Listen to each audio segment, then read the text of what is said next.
Thank you everybody for coming today. This is the Front Room Gallery's presentation of Aqua Terra, which is a solo exhibition by Beth Dary, who is here with me on screen here. Hi, Beth. Hi, everybody. So what we're going to do is we're going to enter the gallery right now. And if you're ready, Daniel is going to take us in. That's great. Okay. Looks great. So here you can see what we're looking at right now is the digital twin of the gallery. And this is the way that everybody can see the exhibition safely because of COVID. This was installed at the gallery, and it's part of our new hybrid spring program. We're going to be doing a series of 8 exhibitions in this way, where you can look at them all online and do these virtual tours. And today we are lucky enough to have Beth here to talk about her work. So thank you, Beth. And Great. Yeah, take it away. Thanks so much for having me, Kathleen Vance and Daniel Acock, and Ada too, daughter. So what we're going to be going through is a show that was hung at the gallery. And then the Matterport really gets a whole view. Like Kathleen had said, safely, people can come and see the show virtually. So. Yeah. So this is an exciting piece to start with, because this is what you're looking at here is an installation called Crew, and it's an egg tempera that I make with an indigo bath, and then each panel is flooded actually with water and the materials, and then fixed with encaustic. And the title of this piece being Crew, which literally means to flood or flooded. Yeah, and Beth, you had mentioned, in discussions that we've had about this work, that came about from a residency that you had done in France, correct? I think she's frozen. Can you see us still? She looks frozen to me. Yeah, I think we might have lost Beth. Okay. Looks like we lost Beth. You want to talk about Crew? Yeah, so while we're waiting for her to come back on, I'm just going to text her. This is the thing with technology, right? Okay. So she's got to come back in for us. But this particular piece is really interesting because she's using water as a reference point for the installation, as well as the medium to float the pigment to create the works. And Daniel, there's a way that you can zoom in there if you hit that video. Yeah, if you could zoom in, you can really see how the pigment is responding to the actual water in the creation of these pieces. And in the installation for this, she's put the smaller pieces together in this with these breaks between each panel. Okay, is Beth back? I'm back on, and okay, if you can hear me, great. Yeah, where did you go? Technology. So hi, there everybody. you are. Okay, wonderful. Okay. So with this piece, Crew, as Kathleen had been mentioning, it's waterways, and I'm thinking about the intersection of how water and land come together. And this installation originally had started when I was in France. I was at a residency along the Garonne River, and where the residency and studios are situated are right on the river banks themselves, and all of the houses there had these plaques on them. And as I was talking to the residents and inquiring what they were, the plaques saying Crew, it's a flood zone there. And throughout the years, they've seen more and more flooding happening there. So also upstream from that is a nuclear power plant. So I'm kind of looking at the environment there as well as other waterways. So Beth, we're actually having quite a few comments that people are asking questions about this. Coming in from Heather Cox is, how did you choose that scale for these? And Joanne Unger requests more close-ups, please. Can do that. Yeah, and Susie also says that they want to see close-ups. They want to really get in and see these pieces. I think that's as close as I can go. Yeah. And I apologize for the weird circle. Yeah, well, that's just how you navigate. Yeah. Right? So yeah, so Beth, so how did you choose the scale for these? What's happening, but I'm here. Okay. We have a question. How did you choose the scale for this, for the panels, for this installation? With these panels here, I was really thinking about how we are connected both through water and land. So the scale for me at about 2.5 to 3 feet by 5.5 feet made it more intimate in thinking about the world and landscape is as a whole. Great.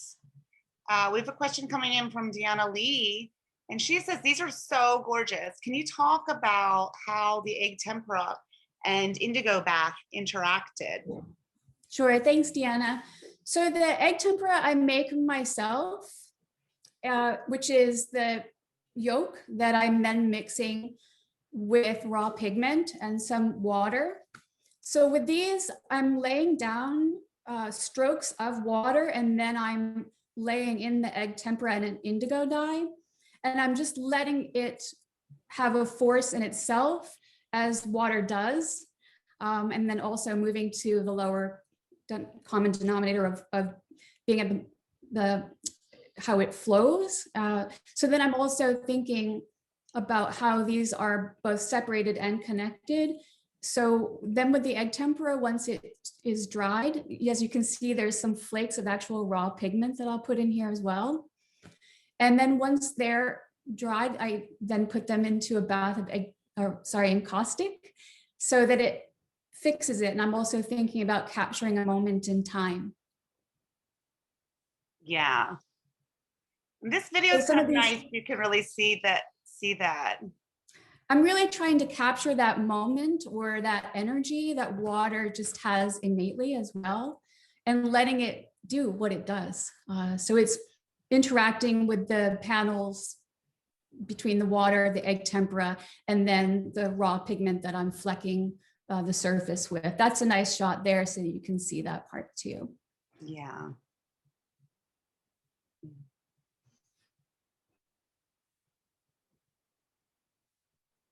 Great. Carol Simonson says this reminds her of snowflakes. So, oh, wow. I love that too. so Thank you. That screen. Okay. So we move on. So yeah, so let's move on. We're gonna just go over to the right wall.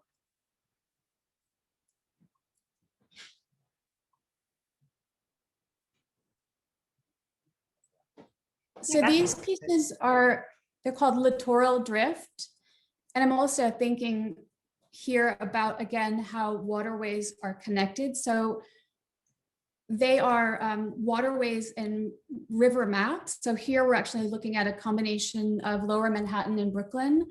And then the under part, so it's a 2-layered drawing, is the Louisiana wetlands. So some of you may know I, with my family, had been living in New Orleans during Hurricane Katrina, where much of this work began for me, in thinking about how we are connected again through waterscape and landscape.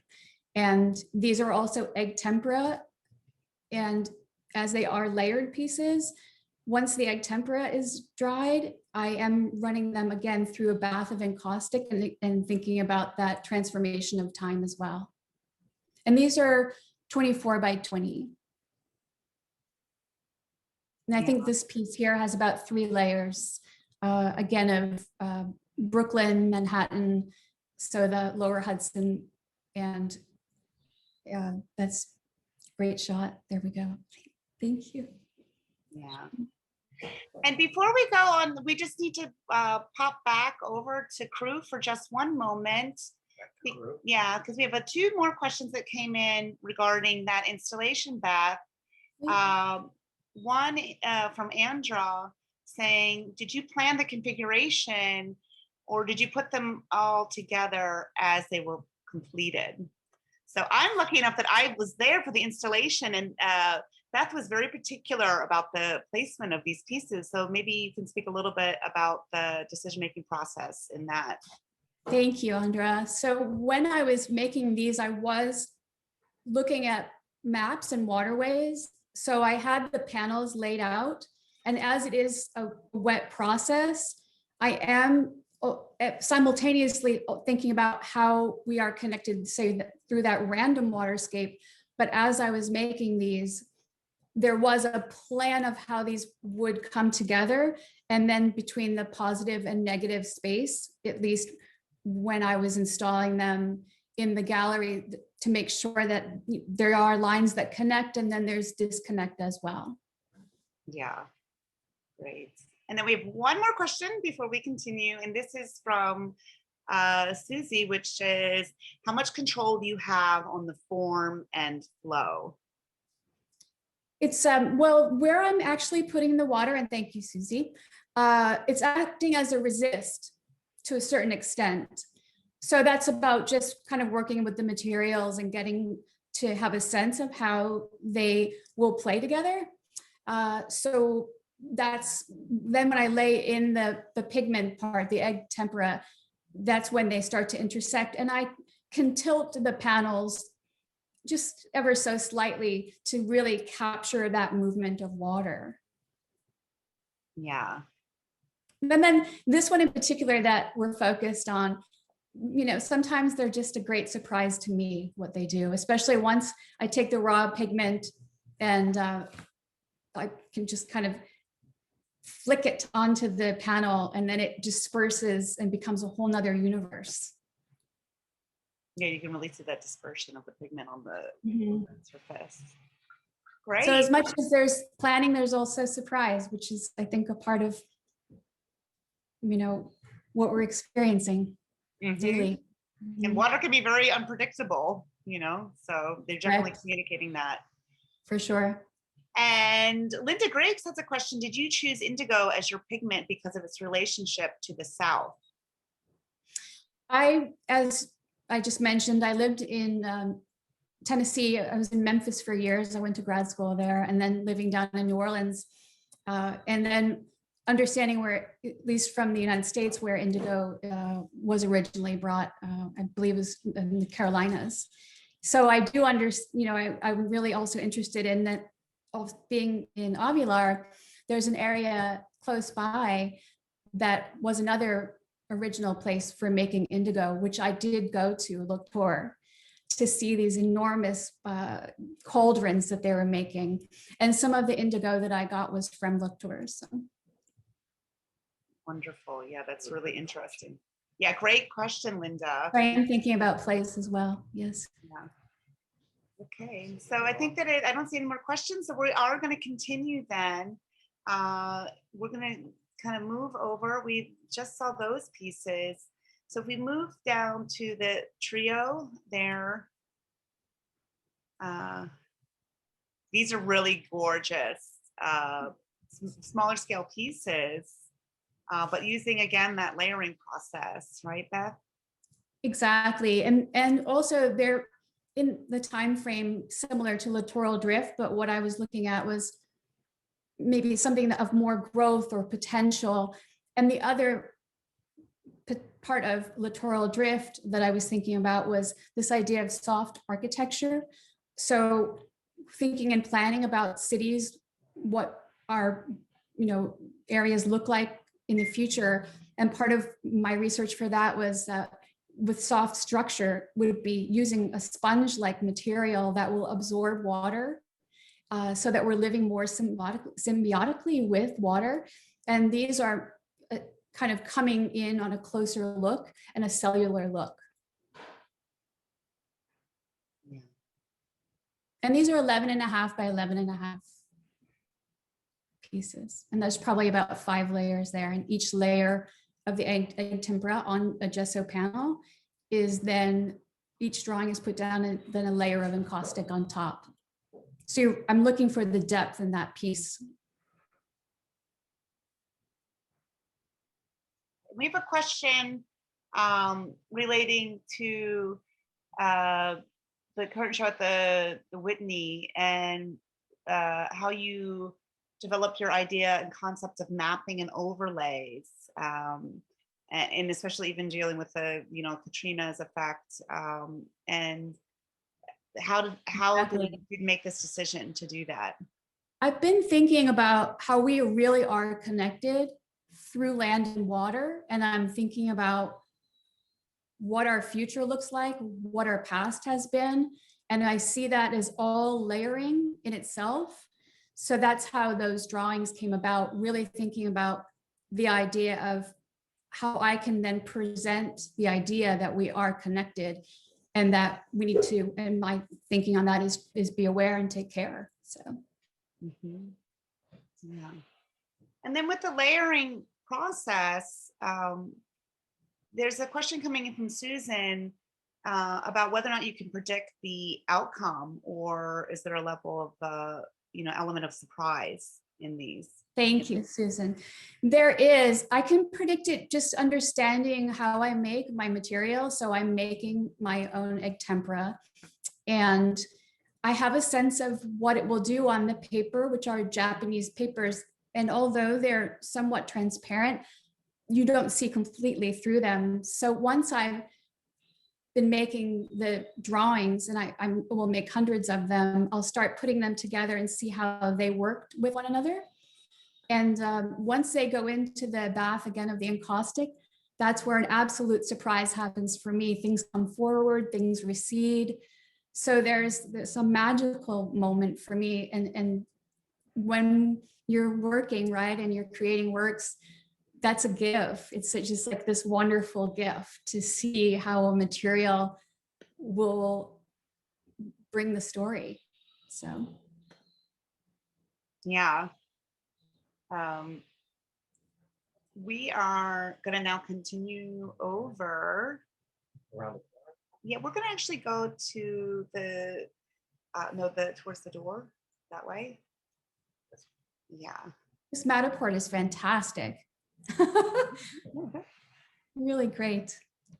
It's really fun to explore. And then there's these little, the blue dots there tell you, for everybody that's joining today, feel free to go back in and tour the exhibition, independently, because there it tells a little bit more about it. And then there's these jump links. They'll take you back over to the front room site, and you can see, more installation shots of the still shots of the pieces. And then you can really zoom in there as well to see more detail of the work. It's a great way to self-navigate the show. I've enjoyed it. So if we can just go a little bit lower, because I'd like to talk to everybody about the porcelain pieces. Great. So for that, so you get to stand back and then go in. These were in tandem with thinking about water rising, and similarly made during the time when I was doing the littoral drift and the team pieces.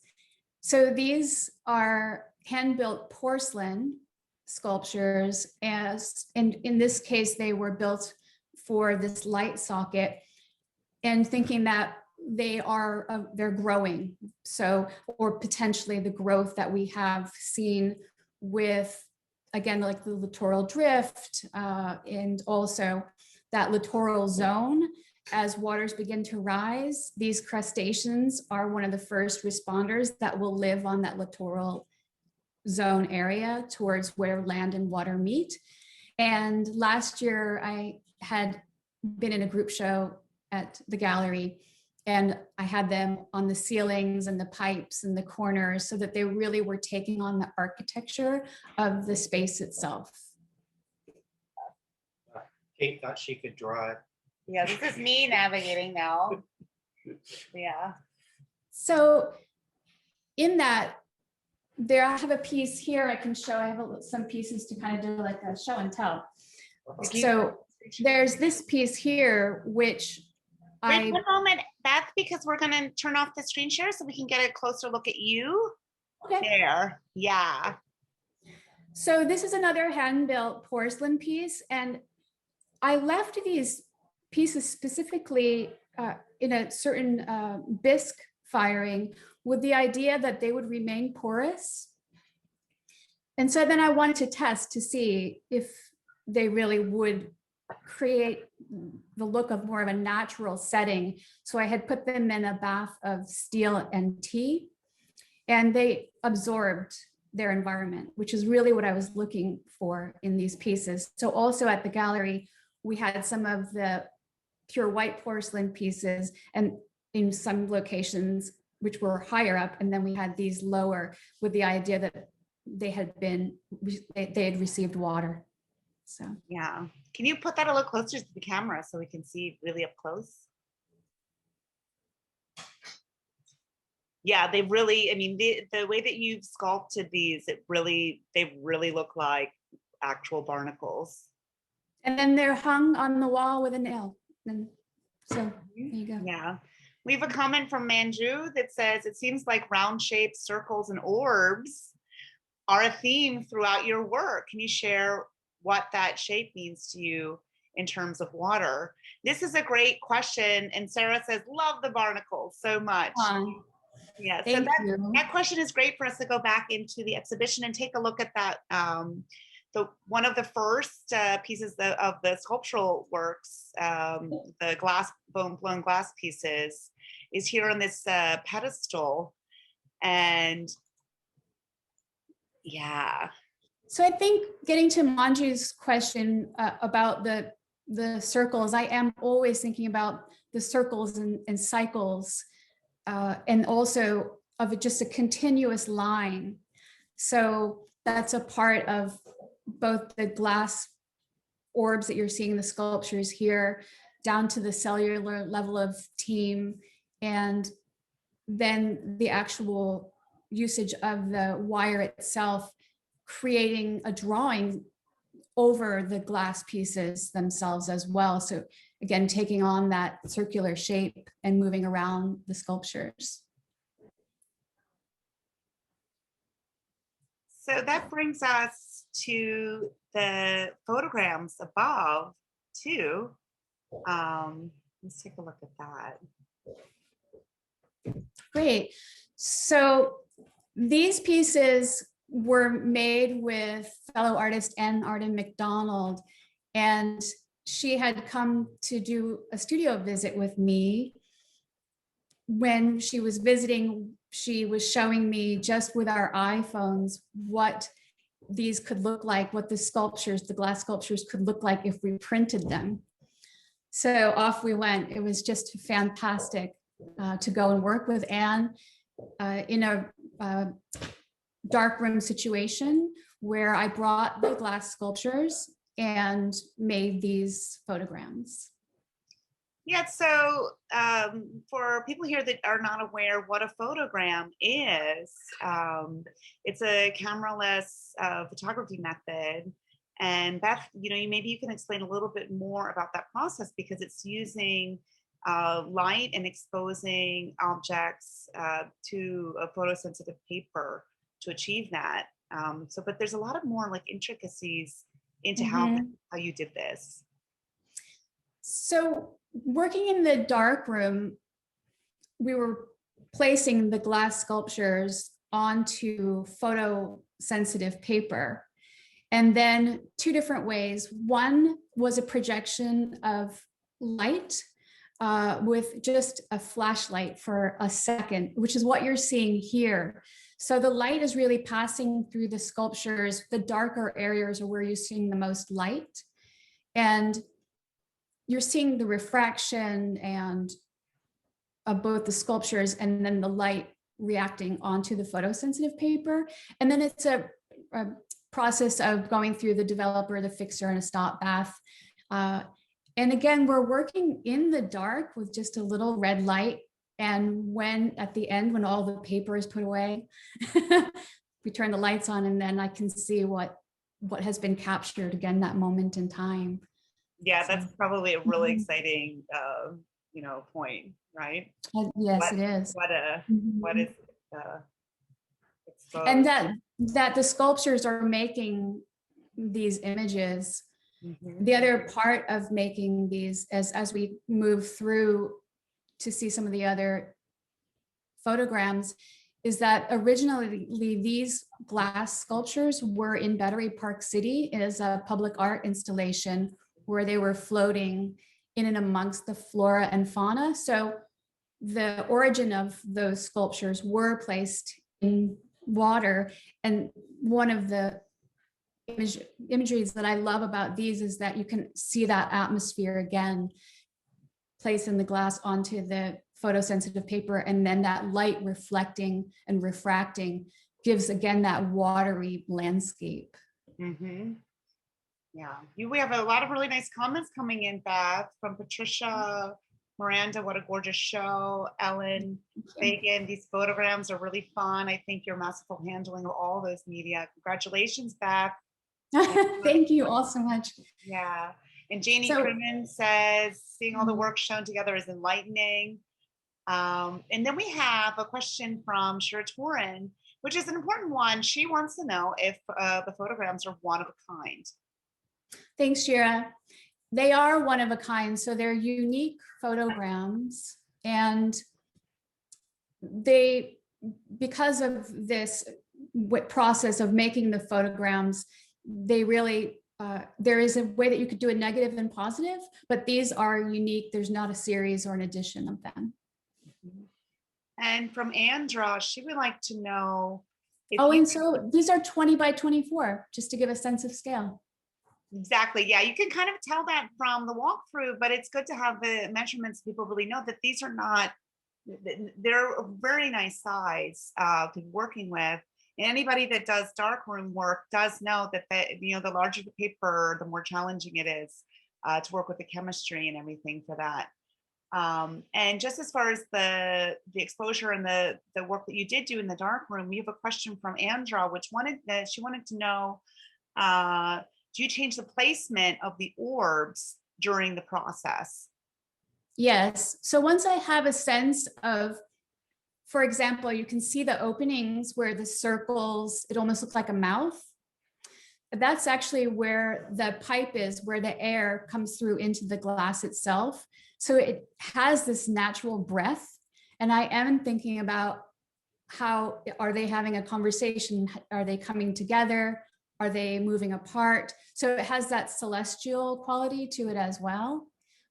And it's deliberate. Once I have a sense of each different, so this is done with an overhead light projector, so they're a stronger form than the previous ones that we saw with the flashlight. So just a different way of working with light on the glass sculptures. Yeah. Well, Margaret says it's beautiful. Susie says she loves the work. So wonderful to see them all together. And then we have a question. How did you get the different shades, the gradation of the tones in these, especially with this trio hung here? You can really see that there's like quite a nice range of tone with these. And one of those is actually similar to contact print, correct? We did do some of those. These are all unique pieces here. And really with the question of the light is how much exposure they have. So looking at the photographs themselves, really trying to get a rich black through to all the tones to a pure white so that you're getting all that depth and that range. Yeah, from Scott asking, how do you make the negative ones versus the positive ones? Does that change how you compose them? Right. So you actually put the papers together in the contact and then through the chemicals as well. So. Mm-hmm. Manju, I love the sculptures created with the photograms. Each are gorgeous. And then Joanne Unger has a question. Can you explain what the black bleed is outside of the orbs? Because there's like a reflected light there. So you have the forms of the glass that are being made through the exposure to the light. But then there's all these, if you could go in just a little Yeah. bit closer, because there you can really see these really cool uh, little, it's like a reflected light off the form, correct? So what I think what we're the question, so in these particular sculptures, there's bubbles within the bubbles. So there's some bubbles in the glass that are deeper, and I am thinking about ice here and the molecules within these pieces. What's happening is some of the interior smaller bubbles are somewhat, so say, they have more density to them. So that's where you'll have less light. And that's where you're seeing the refractions are coming from those interior air bubbles that are in the glass itself. Yeah, Patty Fabricant says it almost looks like sun flares there. Which is, Oh yeah. Yeah, I can totally see that. And then I'd we love to get different associations too. So thank you. Yeah. Melissa's asking, I'd love to hear your thoughts about the color palette. Do you see or think about your work going forward as to incorporating color? And she says the show is absolutely stunning. Thanks, Melissa. I think with my work, I generally work with whatever is integral to the material that I'm working with. So if it's the indigo or the raw pigments that I'm working with, or if it's steel wires that I'm drawing with. So that's where color plays for me and where that comes from. Yeah, and you're really using the materials in almost like elemental way. So there's a truth in the materials, the way that you're using them, and that affects the color choice for Yeah, it. I think about that a lot as well, right? So just thinking about the egg tempera and encaustic, how old they are, right? And that I'm bringing these two materials together in that way that I'm thinking about their origin as well. And then often thinking about what material can be used in order to also work with what I'm trying to convey. So the glass that was originally installed in Battery Park City and Equilibrium, putting those into the lily pond and seeing how the glass itself reflected the urban environment as well as the natural environment. But it did take me some experimenting to get to that place where I thought glass would be exactly how I could combine all of these ideas, the floating baubles by the children's playground, which was adjacent to this lily pond, and then maybe thinking about the playfulness to that, but also hopefully bringing attention, as it was a public art piece, to the environment. Yeah. And, Scott just was asking a question very much relevant to this is what inspired you about ice, and was that before or after the first outdoor installation went into fall and winter? So the CO2 bubble. Do you think we should try to show a picture of that installation? Would that be difficult to do? Because I think it would be helpful for everybody to see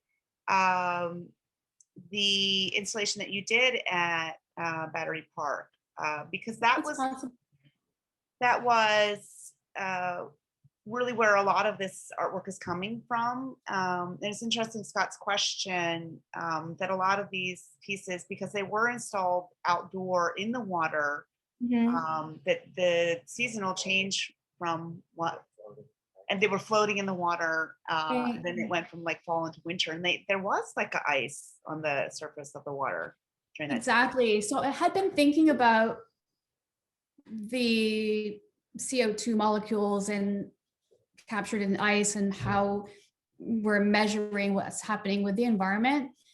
And also it happened to be that when the weather was changing so quickly, they were captured in about 2 inches of ice. So then thinking about how water is melting, or the ice is melting, and what's happening with our environment, there they were literally half in ice and half out of ice. So sometimes I couldn't have planned that, but it really brought forth again that meaning for me. Yeah. So that installation was in 2008. So really what we're looking at, and as we talked about it, Kathleen and Daniel, was there's probably about 10 years or more worth of work here in the show, and bringing that all together as a conversation in the gallery was a great experience. Yeah. I'm going to try, let's see if I can do this for everybody. If I can drop this image in there. I have a detail, I just added to the chat box, a file that you guys can look at that shows the installation at Battery Park. And just so we, so you can see what that looks like. But continuing on, we have a,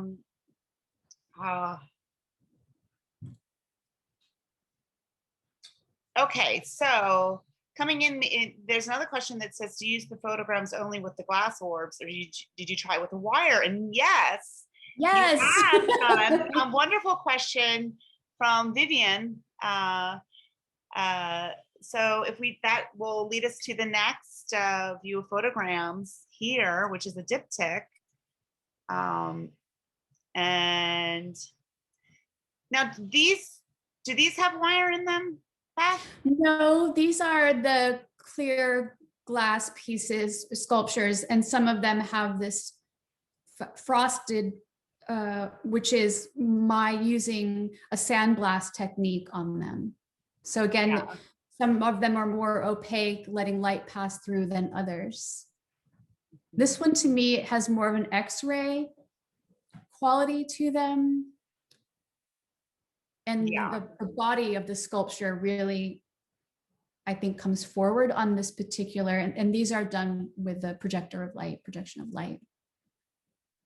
Yeah, it's interesting how your control over the light really changes the imagery created from the forms, because at some point you're using just the pin of a small flashlight. Right. And when you're saying the enlarger light, like that's a very large surface of light that's being exposed there. We're controlling the aperture levels and also doing tests to see what will bring the full grays and the blacks and the whites through the sculptures. And Karen wanted to know if you have a science background, and do you see natural forms as a kind of universal language for art? I do see them as a universal language within the work and art. I would love to go back to school for science. But I love reading through science books and, plowing through information and just absorbing that myself, and finding that is such a huge inspiration and jumping into point. Yeah. I mean, a lot of these do have they almost seem like they're like cellular structures, that they have a molecular kind of quality to them. So, and then even when your use of materials, you're doing a lot of investigative research into environmental issues, that's kind of a touch into the science aspect of art making. So there's a few more questions coming in. I'm trying to get to everybody's questions, so if you just be a little bit patient, everyone. So Sarah loves your installation, and it feels very physical. But she also wanted to know, what is the delicate black element in these? Because I know what she's saying is that there's some almost like black line work in this diptych. It's the striates in the glass, so it really is almost showing us how the process of the air moving into the glass and creating the bubble is stretching out, if you will, that glass. So what we're seeing is these sort of small lines that even when I'm looking at the sculpture, you would not notice, but it's the way that the light is moving through the glass object and then falling onto the photosensitive light paper. So it has a drawing quality to it. In this piece, you're not moving the light though, because some of the other ones you do move the light, but for this particular piece, the light is stable, right? Correct. Okay. And an important question just about the physical nature of these photo print. Melissa wanted to know, do you print on reflective photo paper? It's done on an Ilford, so it's a multi-grain photosensitive light paper, and it's a glossy paper. Yeah, and there is a gloss to the surface because Right. it would have a different feeling if it was a matte surface Mhm. on these. So in some way, I feel like that's a really nice choice because it does relate to the reflectivity of the glass and then to the idea of water. And Mhm. all these details like really are very considered in your art making practice. So it's nice that to draw attention to that. Thank you, Melissa. Thanks, Melissa. Mhm. And Barbara Campisi says, beautiful show, congratulations. Susie has another question coming in. I'm curious how the photograms seem to capture all in focus when the bubbles are three-dimensional. This seems to solidify the ephemeral bubble in such a stunning and surprising way. I felt so as well. So really bringing these pieces to Anne's studio and having a real sense of the physicalness of these sculptures, they're quite heavy. I mean, some of them, they really have a presence and a body to them. And then bringing them to a two-dimensional surface here, just again, brings in the idea of that body connection for these pieces, if that answers. Yeah, I mean, here you can really see the sculptural objects again that Beth is using to create those photograms. So again, to kind of review that the basic process of this is that you can imagine Beth placing this object directly on a photosensitive paper and then exposing it to light. That's what creates those images. So it depends on it depends on the clarity of the glass. So some of the orbs are very clear. And then you've also gone in and depending on which component, which facet of it that you want to have a little bit less reflectivity, you've then sandblasted that. So then when you're putting the light through, it does have a different level of exposure there. Exactly. And I just wanted to show, I have an image as a smaller photogram here, but I wanted to show this, and then I want to show you the sculpture because they're completely different looking. Is that a good view? Yeah, just raise it up just slightly. Can everybody see that okay? Thumbs up. Good. So this photogram is from this sculpture. Yeah, So and maybe you could see, rotate that so people could see yeah. all of the sides. So I'm caging these, leaving this area with more of the glass showing, and then you can see that the interior piece on this bubble is clear. So I'm either protecting them, keeping them separate, and I'm also thinking about how we are all connected again, and then that universal bubble, both an individual and universal. So that's the bottom of it.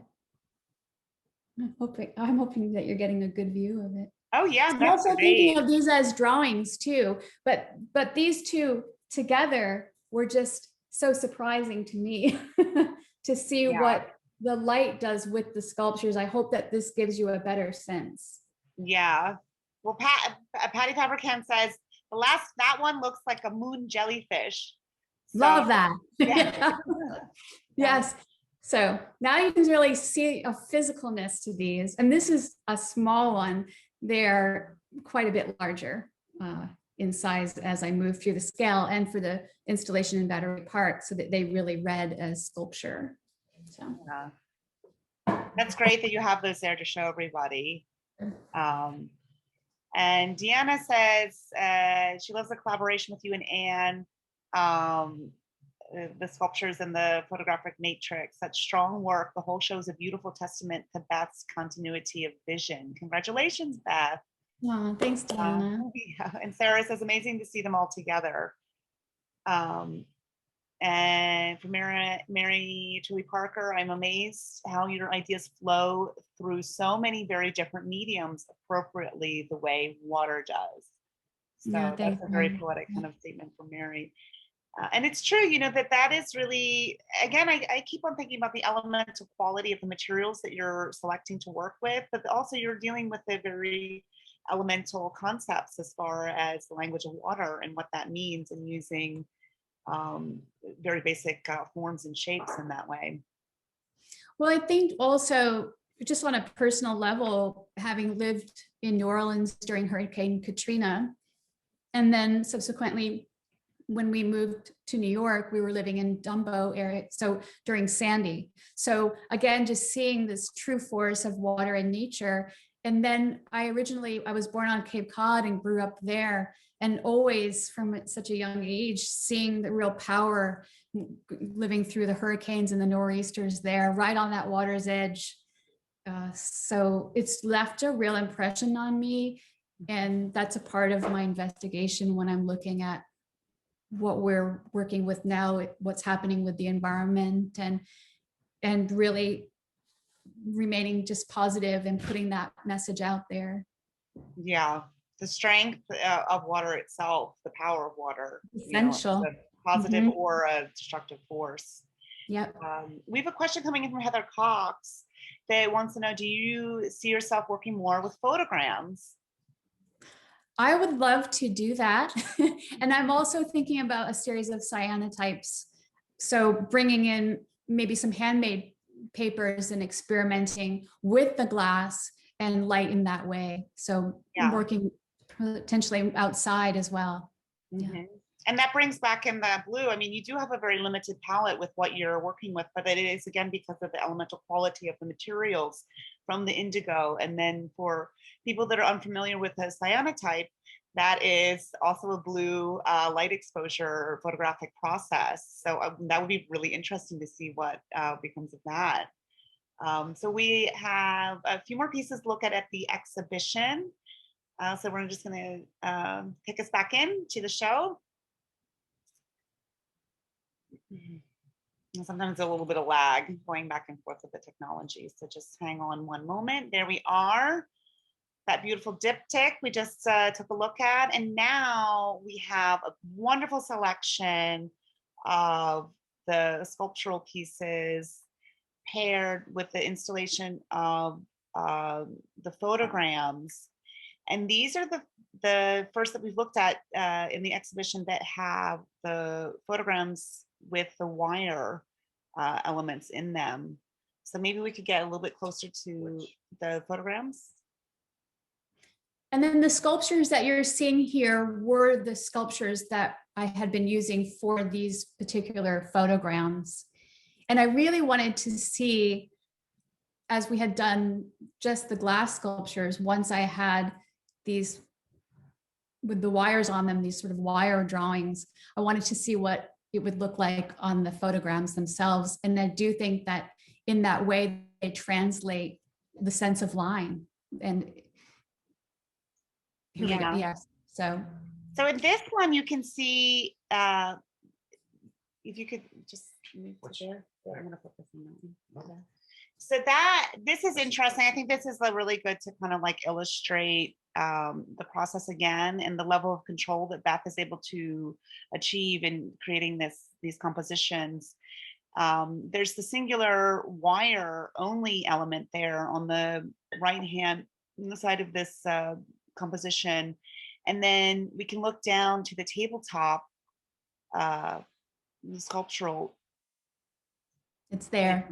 And there it is. Right. And I did want, and partially choosing, as we discussed, having these elements in the show so people could really get a sense of how they are made and the placement of the sculptures themselves. And just the beginning of them, how they're made. So that piece right there, I had blown glass into that, but the opening of it was so small that we couldn't get the pipe off. So, and that happens when you're blowing glass. It just depends on, that chemical makeup and the heat and how it all works. So again, another magical way to work with a material. Yeah, and dealing with a little level of chance too. And I appreciate that. Really, I like that. It's a challenge, and it's something that keeps me interested and on to the next piece. Kind of, it's that exciting moment. So. Yeah, because you really began these as just the blown glass objects. And Scott wanted to know the idea of the wire drawings versus the sculpture, and how you developed the idea of working with wire with these. So I'm that sorry, my concludes video wasn't working. Oh, okay. I can repeat the question. So Would you mind repeating that, please?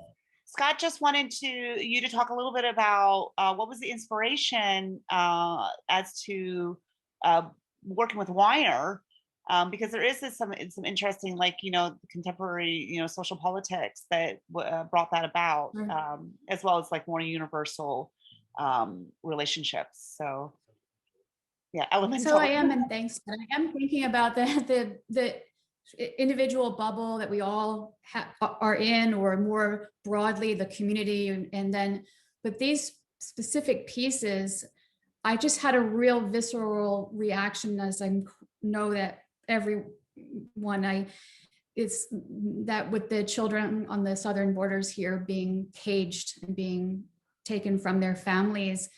This was my way to bring that to that attention to the work, and also thinking about creating maybe even some safe harbor in these pieces, but also what's interior, what's exterior, and thinking about the fragility, always thinking about the fragility of both the environment and as being human.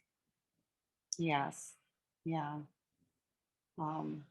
And that again comes to your choice of materials, that you would think that the wire would make it stronger, but it's protecting, it also is obscuring. So there's so many layers, and physical layers and conceptual layers to these works. And coming in, another comment is that just moves. Yeah. I see so many associations here: sea anemones and other underwater and cellular forms. Excellence. And then Heather Cox writes, you play so amazingly with 3D to 2D and then back to 3D, and graciously take us along for the journey from thought to form and back to thought again. Thanks, So Heather. we just have 2 more minutes left. So maybe we just zoom out a little bit and we can look at the sculptural installation next to this last set of photograms. Did you have something else? No, just that was right. Okay. Yeah.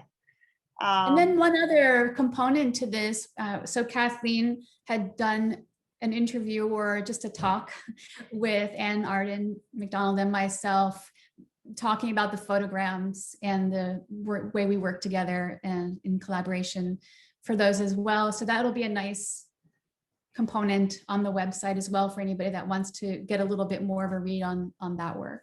Yeah, that'll be coming out towards next week, and that talks a little bit more in depth about the process and how it was for Beth and Ann to collaborate on these. We have another comment from Alan. Really lovely show. Congratulations, Beth. And yeah, thank you so much, Beth. And Melissa says the show is beautiful, soulful, and thoughtful. Thank you, Beth. Ellen Pagan, we'll definitely check that out. Adrian, the fantastic show. Thanks so much for doing a walkthrough. Talk through. That's great. I love that. The walkthrough, talk through. There's so many great comments coming in. Andra, will this talk be available to those who might have missed the wonderful show and talk? Yes, we are actually recording this. So that'll go live this weekend on tomorrow for Sunday. So you can feel free to share it for people that were not able to join us today. Catherine Jackson writes, using blown glass fits so well into your overall concern with water, since those are molten fluid to begin with. That's interesting to think about. Yes. The physical change, and that brings back to the idea of like the science, of the method. Exactly. She continues, there's a real tension between liquid, solid, fluid, and confined. Yeah, thank you, Catherine. Thanks, Catherine. I'm just gonna keep on reading through these because we only have just a few, we're almost out of time. Susan says, so cohesive, a complete, visually and conceptually satisfying. Manju, beautiful show. Thanks to all. Patty, such beautiful work, Beth. And it all ties together so beautifully, both visually and conceptually. Vivian, thank you, Beth. Incredible show. Sarah Lutz, congratulations. Shira Torn, thank you again. Very interesting. Joanne, it's a beautiful, thought-provoking show. Really helpful to hear Beth's input on it. Janie writes, thank you, Beth. And Kate and Daniel, excellent show and presentation. We have a lot of like big fans here, Beth. So congratulations. Oh, Janice says the show looks fantastic, Beth. So nice to see the work together. Congratulations. thank you so much. There's Thanks more. for your time on this spring day. Happy Right? spring.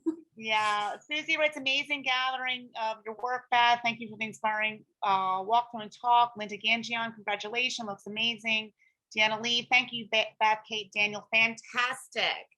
So I hope everybody enjoyed it. And it sounds like to me, people did enjoy it. So it makes me really happy. Well, I certainly did, and so happy that friends could come and visit. And Kathleen and Daniel really, the whole walkthrough is really the virtual part of it is great.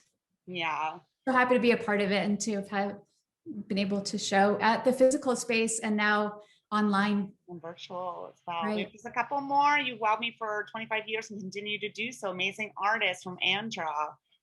Josette says, thank you so much, Beth. Kathleen, wonderful presentation, beautiful work. So yeah, it's really been a pleasure. And my screen might be a little frozen. Yeah. So yeah, you are frozen. There you are. You're back. Yay. No, you just never know with the technology and yeah. So it just came up and it said my connection is unstable. So there you go. Yeah. It seems to be stabilized now. Yes. Yeah, you look great. It's nice to see your work behind you in your studio. Karen says thank you. What's your appetite to see more in person? And Carol Simons has said thank you both. So thank you, everyone. We will be posting this up online. We really appreciate you taking the time to join us today. So thanks so much. Excellent presentation. Patricia Miranda says thank you. And we thank everybody for joining us today. Thank you so much. Okay, and Daniel's gonna say bye too as well. Bye. Bye, Daniel. The navigator. All right, have a great rest of your day, everyone. Bye. Bye-bye.